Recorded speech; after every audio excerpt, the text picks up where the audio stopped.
Have you ever wondered why piracy became a common occurrence in Somalia?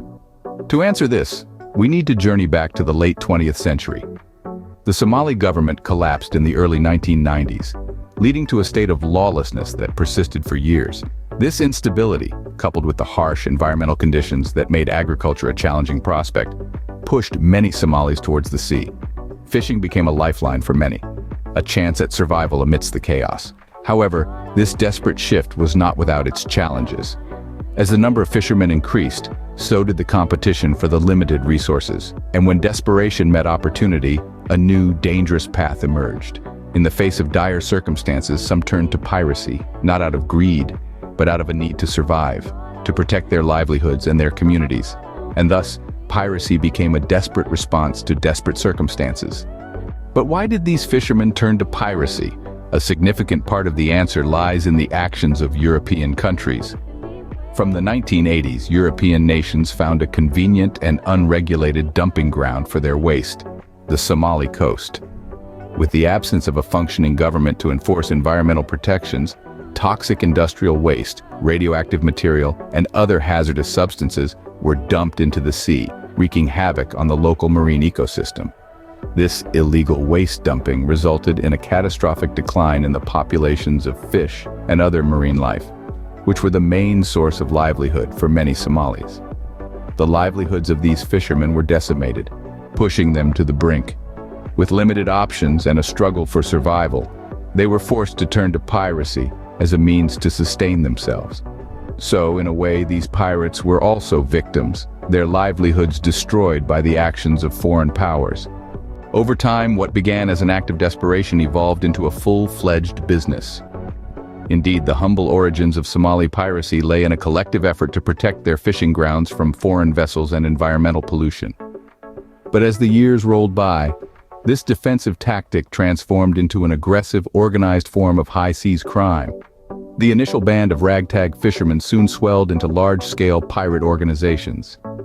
These groups, equipped with sophisticated weapons and high-speed boats, started launching attacks on commercial ships passing through the Gulf of Aden and the Indian Ocean.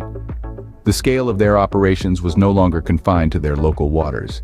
Their audacious exploits drew the world's attention, and the term Somali pirates became synonymous with maritime piracy. But how did these operations function? Well, piracy, much like any other business, had a structure. The profits from ransom payments were distributed among various stakeholders.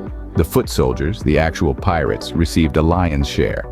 A significant portion also went to the local community, providing them with a source of income in a war-torn, economically strained region.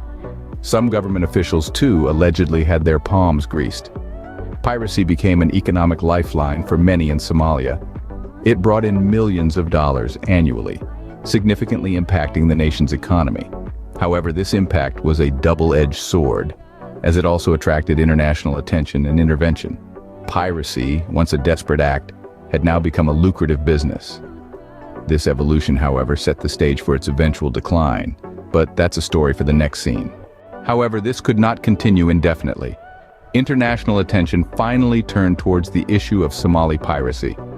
The world had begun to take notice of the piracy problem off the Somali coast, and it wasn't long before international naval forces were mobilized.